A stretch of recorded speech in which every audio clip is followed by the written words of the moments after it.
You are nothing to me anymore. Never step foot in this house again. I was shouted at by my father, and supported by John, my soon-to-be husband. I left my family home in tears. It was right after I graduated from high school.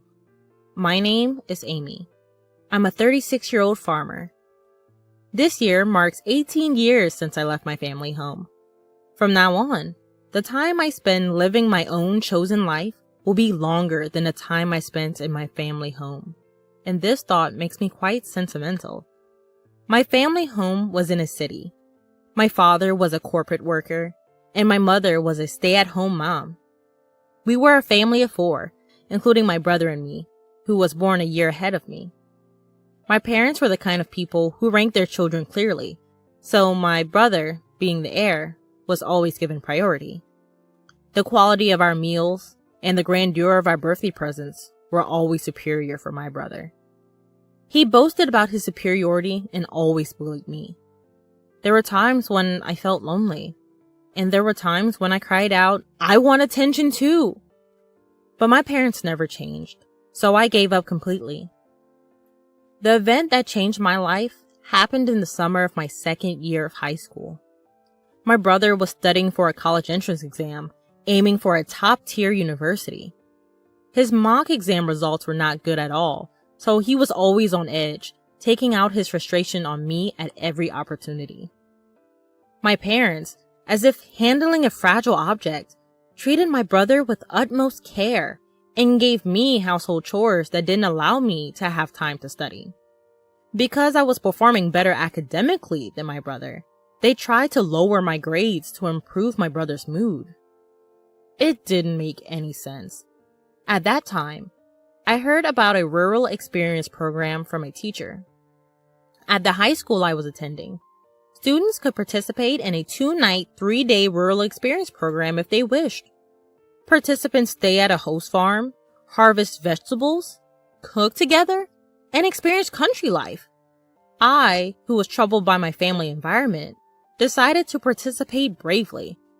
But my father objected, saying, "Agriculture is something only fools who can't get corporate jobs do for a living." And my mother scoffed at me, saying, "Are you crazy? Willingly experiencing manual labor? Getting dirty and stinky in the mud?" But I defied my parents' opposition and used the pocket money I had saved up to sign up. This was the first time I had ever refused to do as my parents said. It turned out to be an excellent decision. For me, who was starving for familial love, it was truly a wonderful experience. Working in the fresh, rural air was invigorating, and I was able to experience the warmth of a family. The eldest son of that family, John, was a year older than me and the same age as my brother. At first, I was a bit wary, simply because he was an older guy. But John was completely different from my brother. He was kind, but firm, got along well with his parents, and was kind to me as well. John's parents were truly gentle people, and even though it was only for 3 days, I cried a lot when I had to leave the farm. John's mom cried along with me, saying, "You're welcome back anytime." I promised, I will definitely come back. They said they didn't look at their cell phones much, so I wrote them letters regularly. Before long, I started receiving more replies from John, and it became like an exchange diary, and we started dating. It was a pure long-distance relationship, without even a kiss. After my brother failed to get into his first-choice university, and ended up in a third-rate private college, I became a college applicant. But my parents pressured me to get a job instead of going to college. The reason, they said, was that women didn't need an education. But the real reason was probably that they didn't want me to go to a better college than my brother. Since the rural experience, I had a dream of becoming a farmer. I could become a farmer without going to college. But John was a college student and had moved to the city. So I thought I would go to college and aim for a new kind of farming. Having a clear goal and purpose, I studied hard every day, despite interference from my parents and brother. However, when I passed the university entrance examination, my father was furious, saying, "Are you, a woman, planning to go to a better university than your brother?" My mother also said, "We don't have money to spend on you. Your brother needs money, so you should work and bring money home." I was desolate by my parents' words, and after a huge fight, I ended up cutting off all ties with them. John came to pick me up from home, and his parents, now my in-laws, supported my college expenses, and I ended up attending college. 4 years later, I married John. I never contacted my parents or brother during my college years, but when my in-laws said, "We have to at least give them a heads up about the marriage," we visited my childhood home for the first time in 4 years. Right after graduation, things were chaotic, and it was also planting season, so we couldn't make the visit until the beginning of summer. My in-laws, my husband, and I all had sunburnt, darkened faces from working outside, but my parents and brother openly ridiculed us. My mother asked, "No offense, but how old are you exactly?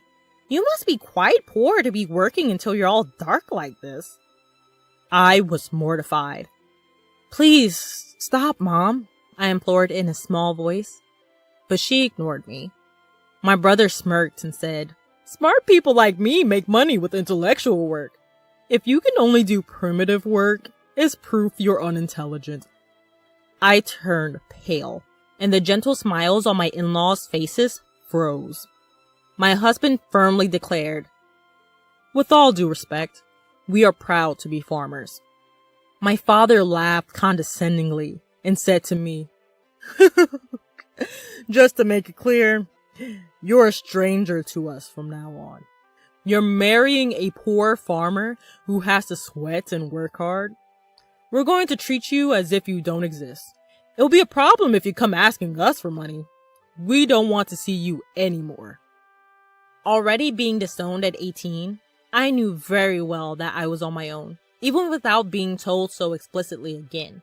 Still, I had tried to maintain the courtesies. The sympathetic looks from my in-laws and John were difficult to bear. On the way home, I quietly wept and resolved to forget about my biological family. Time flew, and before I knew it, 18 years had passed.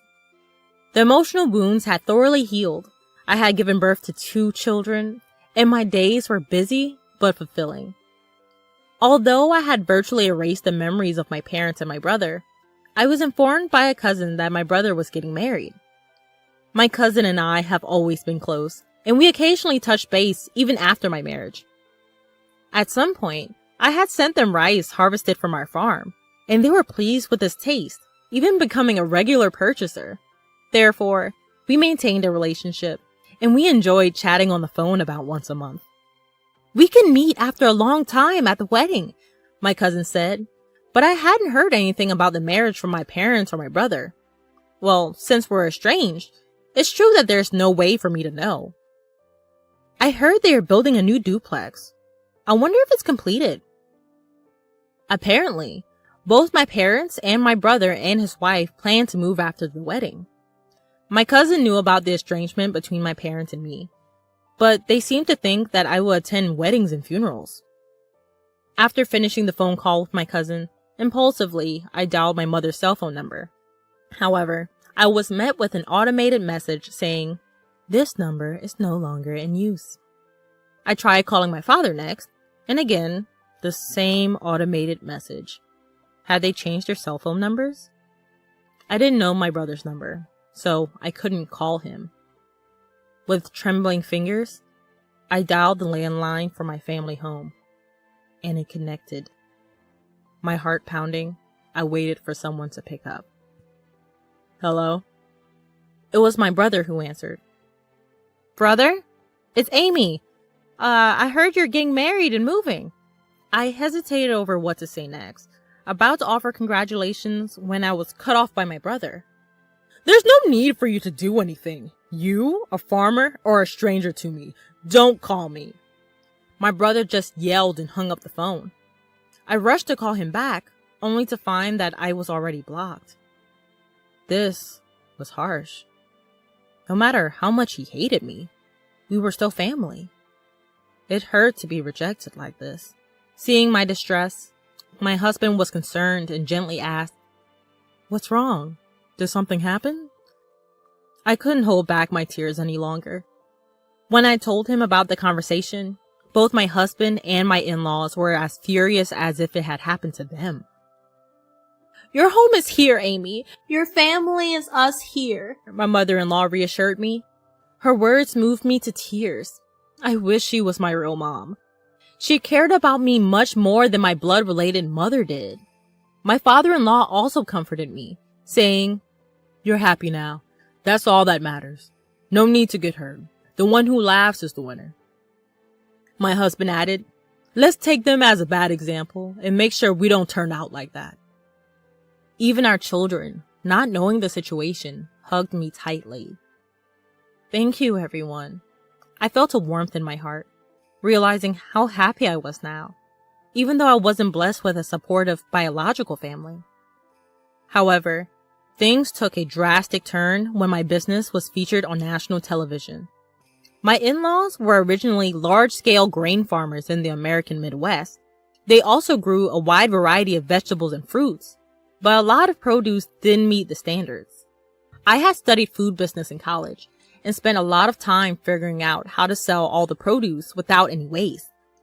I started an online business selling jams, juices, and pickles made from slightly damaged fruits and vegetables that couldn't be sold as they were. Backed by the local farmers union, my business was a huge success. It was a hit with moms who wanted to feed their children safe, domestically produced food, and seniors who wanted to taste nostalgic homemade pickles. I built up the company with young women who, like me, had married into farming families and unemployed young people. It had grown into a $5 million business. Our success story was covered in an in-depth report. After the TV broadcast, we received a lot of attention and calls from various people. In addition to orders and inquiries, there were calls for business transactions and interview requests. Both the company's phone and my personal smartphone wouldn't stop ringing. So when a call came in from an unknown number, I picked it up without thinking. But surprisingly, it was my brother.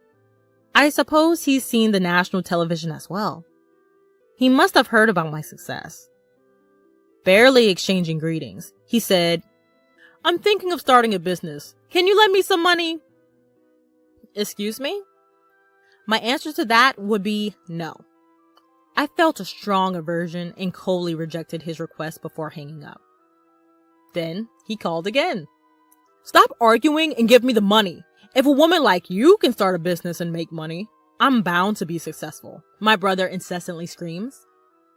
That's not how someone who wants to borrow money should behave, and I wonder where he gets that confidence.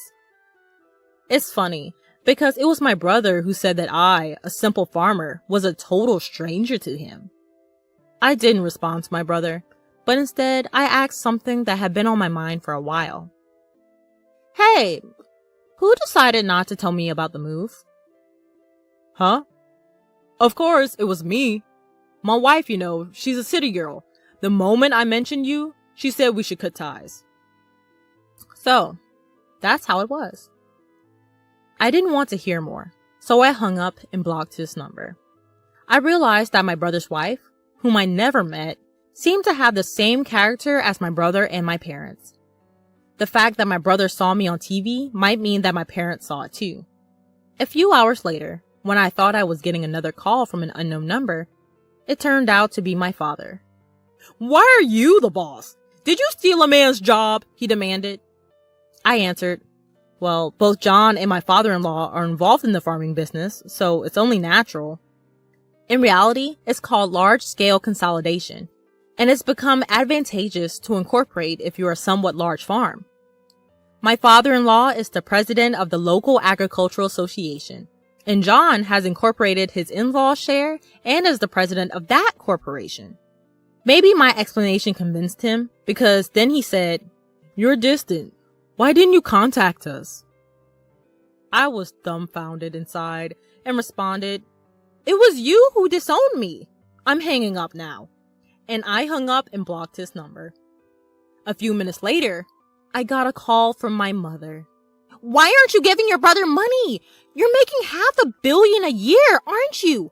Send money home. We're your real family. Have you forgotten all the favors we've done for you, raising you up? At least give us $300 million. Or at least $250 million. My mother was the most aggressive of all. Even though the business makes $500 million, that's total revenue. After paying for expenses and employee salaries, I barely have any left over. I exaggerated a bit, and my mother instantly retorted, "You're lying! There's no way that's true!" I was getting irritated. My mother persistently demanded money, but I wondered if she wasn't embarrassed. "I'm not going to send money, whether I have it or not. We're strangers," I said, then hung up and blocked her number, of course. I thought that was the end, but I was wrong. My parents and my brother's wife, who I'd never seen before, showed up uninvited at my in-laws' house. My father said, "Hey Amy, you want to hear the surprise? I'm revoking the disownment." I was stunned at how desperate they were for money. My mother-in-law asked, "What on earth is going on with you people?" Expressing their discomfort. Even my father-in-law and mother-in-law were glaring at my parents in silence, and the employees around had gathered, looking at my parents with stunned faces. My brother must know he is not welcome here either. "Huh? The real blood-connected family is us. We have the right to get the money you earn too." The woman who seemed to be my brother's wife nodded in agreement with his words. I was furious. "I don't think so. Even though we had a blood connection, there was no emotional connection at all. You treated me like a stranger and abandoned me." The emotional scars from being abandoned by my biological family were revived, and I was on the verge of tears again. At that moment, John came and stood next to me. "Amy is now a part of our family. Even without you disowning her, we are perfectly happy. Please go home." He defended me and declared firmly. The employees also criticized my parents in unison. "Exactly! What are you thinking? How rude." There are many people on my side here. When I thought this is where I belong, I felt profoundly happy. My brother began to get angry. "Shut up! Shut up, you country bumpkins! You're all low-educated trash, aren't you? Obey what we say in silence," he ranted. Then John replied, "Well, both I and my father are Ivy League graduates, and Amy has graduated from a well-known university for agriculture," casually revealing our educational background. "What?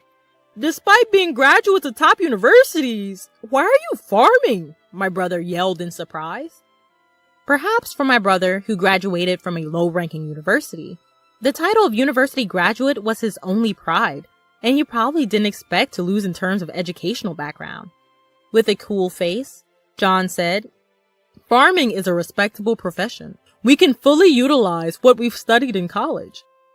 I couldn't help but burst into laughter at that scene. Brother, you've lost to John in everything. I managed to laugh and somehow felt relieved. Maybe I was too afraid of my brother and parents. Let me say this clearly one last time. We are already strangers. I stopped speaking for a moment, deliberately changing to a polite tone. "So I can't lend or give money to strangers. Please leave. If you make a fuss or act violently, I'll call the police and take legal action." I declared our severance clearly. My in-laws and husband subtly came closer to me to protect me from harm by my parents and brother. I was deeply moved, feeling truly cherished. The employees also shouted at my parents, "Get out of here! Go home!" My parents, my brother, and my sister-in-law glared at us with resentment, but they couldn't say anything more and could only retreat. Afterward, according to a story I heard from my cousin, my brother and parents tried to get rich quick and started a business with debts instead of borrowing money from me, but their arrogant character led to a big failure. Now, they seem to be on the verge of bankruptcy. But I'm a stranger now, and I have no intention of getting involved anymore. As for me, my work is going well, and I'm surrounded by a true family of respectable in-laws, a loving husband, and adorable children. I will cherish each day while savoring the happiness of life. My name is Mary, and I'm 45 years old. I live with my husband Richard, who is the same age as me. We met in college and started dating soon after. My first impression of Richard was that he was serious and honest. Though he was a man of few words, he really cared about his family.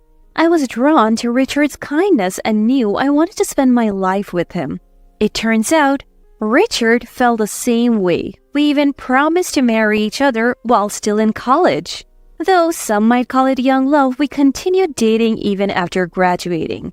After starting our careers, we felt the same about each other and decided to get married. To our delight, we had a child shortly after getting married. Our daughter Sarah, who is turning 21 this year, graduated from vocational school and has started working. Sarah's workplace is close enough to commute from home, but she wanted to live on her own. So she's now living alone not far from her workplace. With Sarah moved out, Richard and I have been enjoying life, just the two of us, for the first time in a while. Life was pretty good, but there was one thing that bothered us. It was the presence of my sister-in-law, Susan. Susan, who is 38, divorced William last year after being married to him for 15 years. The reason for their divorce was Susan's infidelity. Susan may look like an average woman, but she has a weakness for men. It seems she had cheated on William multiple times over their 15-year marriage. William had seemingly turned a blind eye to Susan's cheating, but her actions escalated and he couldn't bear it anymore. He had been collecting evidence of her affairs. With this evidence, William confronted Susan with divorce papers. Through lawyers, Susan didn't have a chance. William even demanded a large sum of alimony from Susan's lover David, and that led to the divorce. But what surprised me the most was what happened next. Unbelievably, Susan decided to remarry, this time with David. We found out about Susan's remarriage when we received the wedding invitation. I knew about Susan's infidelity and it was messing with my head. Susan, are you really going through with this wedding? Everyone knows you are remarrying David. You sure about that? Susan is trying to make a fresh start. We should be happy for her.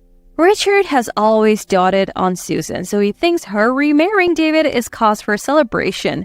What about William, who got cheated on? Poor guy. And Susan has even more issues to deal with, issues that will later come crashing down on me. Hello, Susan? One day, Richard gets a call.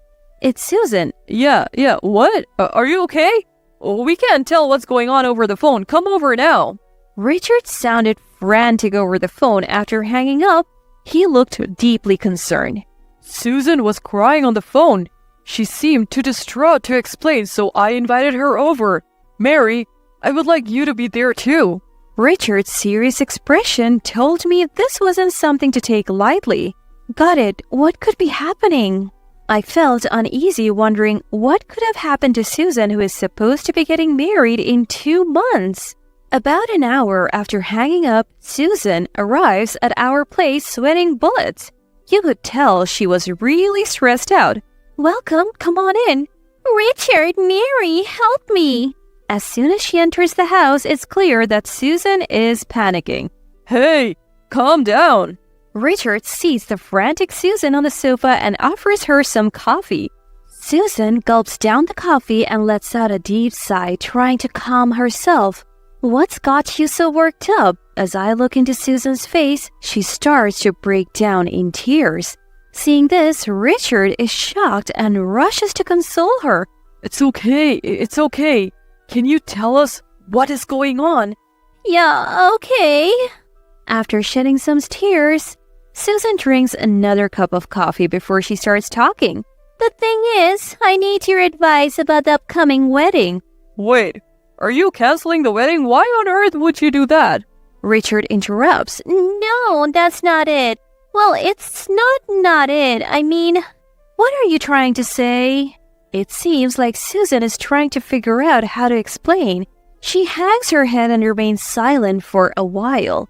You have to tell us, or we can't help. If there's something we can do, we will. Encouraged by Richard, Susan finally speaks. The truth is, I may not be able to afford the wedding and the honeymoon. What? All that panic and she's worried about money? I'm standing there flabbergasted when Richard turns to Susan. So, let me get this straight. You're saying the wedding and the trip might be off because you can't secure the funds?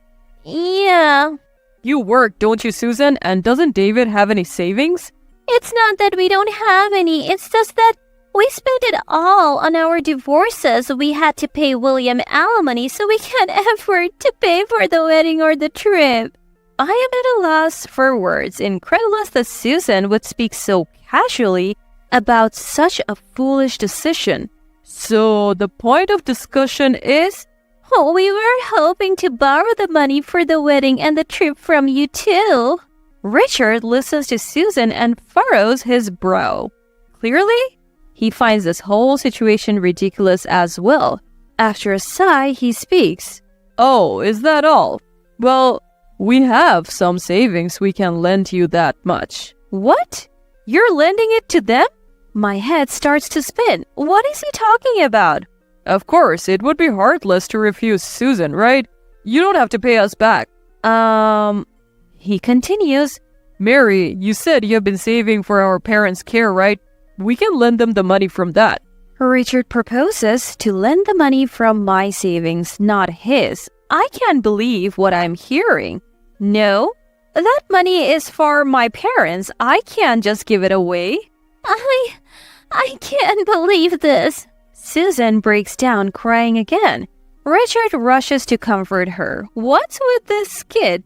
What's wrong with you not helping Susan in a time like this? How much do you need, Susan? It's $30,000 total. What? $30,000? My parents are already over 75. Though they're still healthy, they will need care soon. Being an only child, I've been saving for this purpose. Even after having children, I never quit my job and have saved up money alongside educational funds. I have no desire to use this money for Susan. We'll be using Mary's $30,000 saving for Susan's wedding and honeymoon. I told you, that money's for my parents' care. As I continue to adamantly refuse, Richard finally loses his temper. Not helping Susan is crazy. Those who have should give. Then why don't you give it? I bought this house. I don't have savings. The house was bought with both our salaries and on a mortgage. That's no reason. What about Sarah's educational expenses? We split that too, and by the way, we have split all living expenses so far. Did you forget? At a loss for words, Richard clenches his fist. His face beat red. I suddenly realized that Richard hadn't been saving any money at all. We had been keeping our finances separate since we got married, so I had no idea. Just give me the money, no questions asked. If you don't get it, then forget it. Richard spat out those words and stormed off to his room. I was left alone with Susan in the living room, not knowing what to do. Mary, do we really have to go without the money? She looked at me with teary eyes, but that won't work on me. Sorry, you'll have to figure it out yourselves. I avoided further conversation to keep things from getting complicated. An awkward silence filled the room. Susan seemed to be waiting for me to give in, showing no signs of leaving. After some time, Richard finally emerged from his room, holding a piece of paper. I printed out divorce papers. If you won't help Susan financially, then let's divorce. I've already signed them. It's up to you now, Mary. Richard was out of breath, clearly riled up. If we divorce, you will lose this house, Mary. You think a 45-year-old divorcee can easily find a place to live? Richard was looking down on me, confident I wouldn't go through with it. Seeing Richard's arrogance and Susan's irresponsibility, something inside me snapped. You want to divorce because I won't give Susan money? Don't be ridiculous. Enough of making a fool out of me. I snatched the divorce papers from Richard. I'll go through with the divorce. Why don't you pay Susan the $30,000 you love her so much? Maybe Richard thought I would apologize. My yelling left him frozen in surprise. Ignoring Richard, I quickly packed essentials and left the house. I had nowhere to go, but I took a chance and called Sarah. Hello? Hey, how are you? Luckily, Sarah picked up right away. Rare to get a call from you. What's up? Well, I had a big fight with Richard. If it's not too much trouble, can I stay at your place for the night? Of course! Stay as long as you like. Oh, could you make some of your buffalo chicken wings? It's been a while. Sarah loves the buffalo chicken wings I make. Thanks, I'll make a ton of them. I headed to the supermarket to buy ingredients and then drove to Sarah's apartment. After a 30-minute drive, I arrived at Sarah's place. As I started cooking in the kitchen, Sarah awkwardly approached me from behind. What did Dad say to make you consider leaving home? Not wanting to worry Sarah, I replied vaguely. Well, just some stuff. Did Mom notice something? I froze at Sarah's words. What are you talking about? Never mind. Sarah quickly looked away flustered. I had an instinct that I needed to know what Sarah was getting at. Actually, I've been thinking about divorcing Dad. He said some awful things. Do you know something about it too? The moment the word divorce left my mouth, Sarah's eyes widened. She started talking like a dam had burst. Finally, it's out. Dad is having an affair. I saw him going into a hotel with a younger woman. It made my skin crawl, and that's why I moved out.